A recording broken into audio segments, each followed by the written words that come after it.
शहरियों देशवासियों को सज्जाद नौमानी का मोहब्बत भरा सलाम। मैं इस वक्त आपकी सेवा में जो हाज़िर हुआ हूँ वो मुबारकबाद देने के लिए।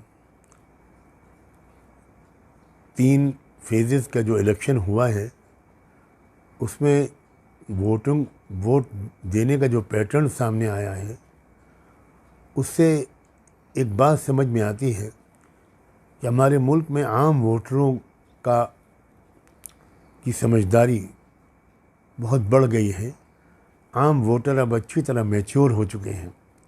वो समझ गए हैं कि किसको वोट देना चाहिए और किसको नहीं, कौन है जो असली इश्यूज़ को उठा रहा है, वो महंगाई हो, वो बेरोज़गारी हो, वो महिलाओं का गैर महफूज होना, उनकी असुरक्षा हो।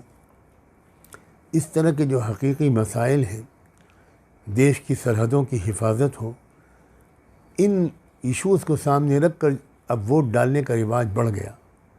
बहुत कोशिश की, कभी राम मंदिर का मसला उठाया, कभी डराया धमकाया कि तुम्हारा मंगलसूत्र उतार ले जाएंगे ये मुसलमान, यहाँ तक इतनी नीची सतह पे उतर गए कि तुम्हारे पास 2 भैंसें होंगी तो ये कांग्रेस वाले या ये मुसलमान एक भैंस चुरा ले जाएंगे और मुसलमानों को दे देंगे। इतनी घटिया दर्जे की बात कि इसको सुनकर तो मुल्क के हर शहरी को वज़ीर आज़म की दिमागी सेहत की दुआ करनी चाहिए।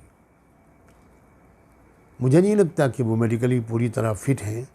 इस तरह की बात करना सेहतमंद होते हुए मुझे लगता है कि ये सोचना ज़्यादा बड़ा अपमान है उनका। ये सोचना कि कुछ बीमारी है, शायद थकान है, बहुत मेहनत करनी पड़ रही है। बहरहाल अब उनकी उम्र ज़्यादा हो गई है, इसलिए इस तरह की बहकी बहकी बातें कभी ज़ुबान से निकल ही जाती हैं।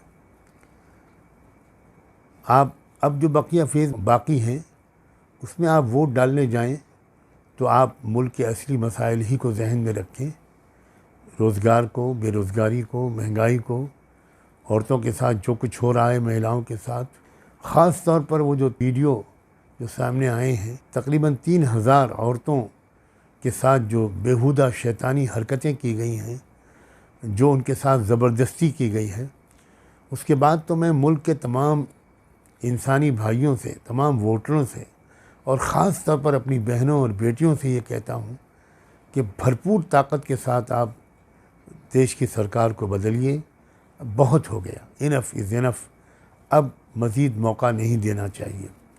और साथ ही मैं ये भी कहता हूँ कि जो दूसरी सरकार आए उसको भी याद रखना चाहिए कि उसने क्या वादे किए हैं, देश को क्या उम्मीदें दिलाई हैं।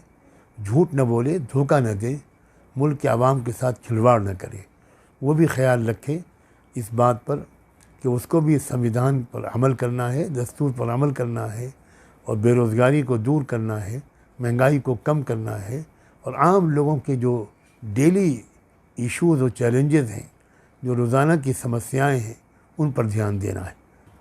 आज ये ख़बर आई कि बहुजन समाज पार्टी की सुप्रीमो कुमारी मायावती जी ने अपने भतीजे आकाश आनंद को पार्टी की ज़िम्मेदारियों से निकाल दिया।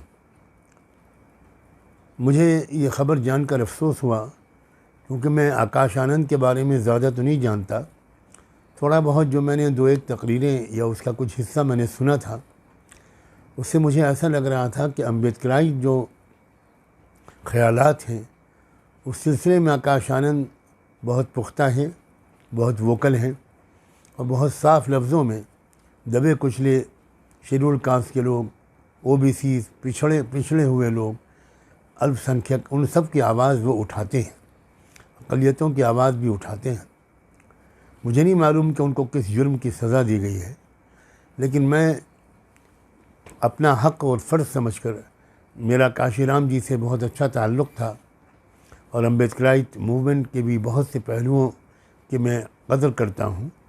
मैं ये अपील करता हूँ बहुजन समाज पार्टी के जो सपोर्टर्स हैं, जो उनके वोटर्स हैं, मैं उनको अपील करता हूँ कि अपना विवेक इस्तेमाल करके वोट डालें। और जो असली अम्बेडकराइट मूवमेंट है, काशीराम जी के जो ख़यालात थे उसको सामने रख कर वो अपनी बीएसपी पार्टी के आगे के रुख पर चलाएं और उन ख़यालात पर कायम रहें, विचारधारा पर, जो अम्बेडकराइट विचारधारा है उन नज़रियों पर मजबूती के साथ जमें। और अगर उनको ऐसा महसूस हो कि आकाश आनंद उस विचारधारा की नुमाइंदगी कर रहे थे तो लोग खुलकर उनका साथ दें। मैं उम्मीद करता हूँ कि मेरी इस बात पर भी बहुत तवज्जो दी जाएगी, ध्यान से ये बात सुनी जाएगी और इस अपील पर, इस गुजारिश पर अमल किया जाएगा। एक बार फिर आप सबका बहुत बहुत शुक्रिया।